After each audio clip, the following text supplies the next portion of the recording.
처음 스마트 스토어를 시작하면 스토어명을 어떻게 지을지, 어떤 제품 카테고리를 만들어서 전문몰처럼 만들지 고민이시죠.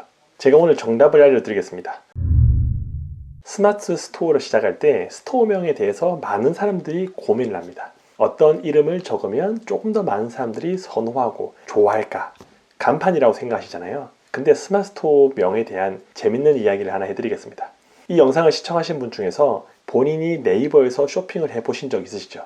네이버에서 쇼핑을 하실 때 판매자의 스토어명을 기억하는 사람이 몇 명이나 있으신가요? 아마도 제품을 보고 리뷰를 보지 그 스토어명이 예쁘다고 제품을 사는 사람은 대한민국에 한 명도 없을 겁니다.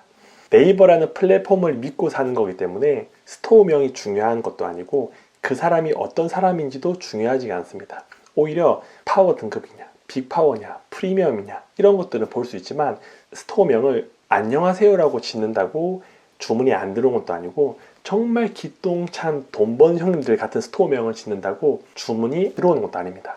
주문 여부는 상품명을 어떻게 만들고 SEO와 상세 페이지를 잘 만드는 여러 가지 것들이 복합적으로 이루어져서 주문이 일어나고 상위 노출되는 거지 스토어명은 아무런 의미가 없다. 이런 것들을 꼭 기억해 주셨으면 좋겠고 스토어명을 한 번 정도는 바꿀 수가 있습니다. 그래서 입점할 때 스토어명을 고민하면서 일주일, 한 달, 언젠간 해야지 라고 고민하시는 게 아니라 본인이 살고 있는 아파트, 아니면 자녀 이름, 나온 학교 이름 아무거나 하셔도 사람들은 신경 쓰지 않습니다. 왜냐하면 저희도 스토어명을 보고 제품을 구매하지 않기 때문입니다. 저희를 봐도 알죠. 그리고 찜 관련해서 전화를 많이 주십니다. 저도 쇼핑몰 운영하다 보면 마케팅, 광고회사에서 연락을 주면서 한 달에 6만원 또는 10만원 정도를 지불하면 찜을 1000개, 10,000개 이렇게 찍어주겠다고 하는 전화를 받게 됩니다. 저 얼마 전에 저한테도 찜을 1000개를 찍어준다는 분이 계셔서 제가 그분한테 이런 질문을 드렸습니다.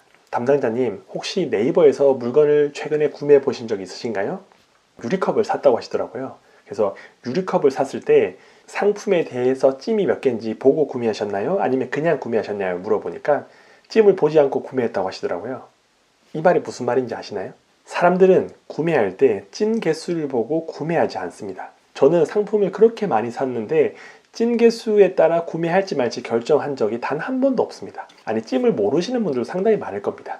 상위에 노출되어 있고 사람들의 리뷰가 좋고 가격이 합리적이면 구매를 하는 거지 찜이 10,000개인데 가격이 100만 원이에요. 근데 그걸 사실 건가요? 찜이 하나도 없는데 가격이 적당해요.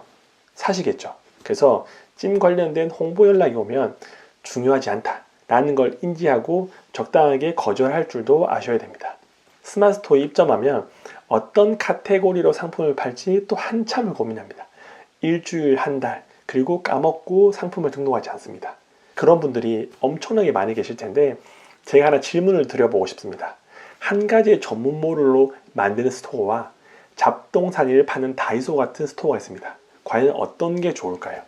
정답은 없지만 제가 추천드리는 방법은 전문몰을 만든다고 사람들은 전문 스토어라고 느끼지 않습니다. 예를 들어서 저희가 네이버나 쿠팡에서 물건을 구매할 때 그 판매자의 스토어에 들어가서 그 사람이 어떤 상품을 파는지 본 적 있으신가요? 아마도 없을 겁니다. 내가 마우스가 필요하다? 그러면 무선 마우스를 검색해서 필요한 상품을 사는 거지 그 상품을 판매하는 판매자의 스토어에 들어가서 어떤 상품을 판매하는지 보는 경우는 극히 드뭅니다.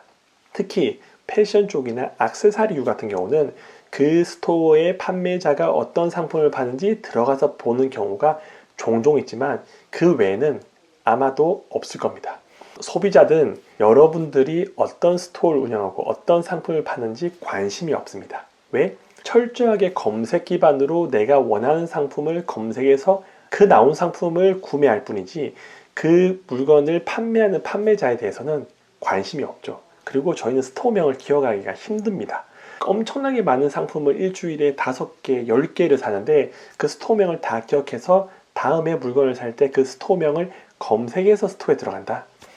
거의 있을 수 없는 이야기죠. 프리미엄 등급을 가진 사람의 스토어명도 사람들은 기억하지 못합니다. 쿠팡, G마켓, 옥션 여기에 들어갈 때 판매자의 스토어명 기억할까요? 당연히 모르죠. 저는 지금까지 스토어명을 기억한 사람은 단 한 명도 없습니다. 왜? 철저하게 검색을 통해서 내가 원하는 상품에만 관심이 있죠. 제가 예를 들어서 무선 마우스를 검색해서 샀습니다. 근데 그 판매자가 김치를 팔 수도 있고 삼각대를 팔 수도 있고 컵이나 우산이나 아니면 뭐 강아지 용품을 파는 사람일 수도 있습니다. 근데 저는 모릅니다. 왜? 관심이 없기 때문에. 많은 소비자들은 저희 스토어에 일체 관심이 없습니다. 그러니까 판매가 잘 될 만한 그런 상품들을 여러 개 올리시고 주문이 잘 들어온다.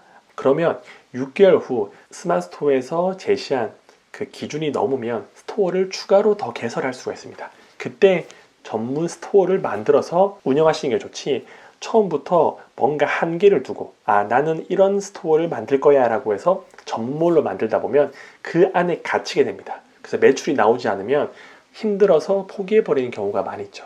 처음 스마트 스토어를 시작하시는 분들, 스토어명과 어떤 카테고리로 만들지, 전문몰로 만들지 아니면 다이소처럼 잡동사니를 팔지, 찜 관련돼서 연락이 오면 어떻게 할지, 스마트 스토어를 처음 시작하시려는 분들 또는 한지 얼마 안 된 사람들에게 이런 내용들을 좀 알려드려서 그분들이 너무 많은 고민을 통해서 행동이 느려질 걸 대비해서 이런 영상을 한번 만들어 봤습니다. 아마 잘 운영하시는 분도 계시겠지만 처음에 이 부분 때문에 고민하다가 아마 포기하신 분들이 꽤 많이 있을 겁니다. 그래서 이 영상을 통해서 내가 고민할 거는 저런 부분이 아니고 어떻게 유입을 만들지, 어떻게 구매 전략을 높일지, 그게 더 중요하다는 것을 아셨으면 좋겠습니다.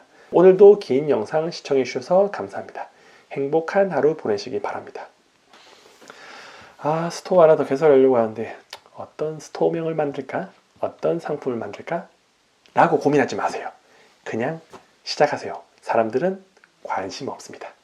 감사합니다.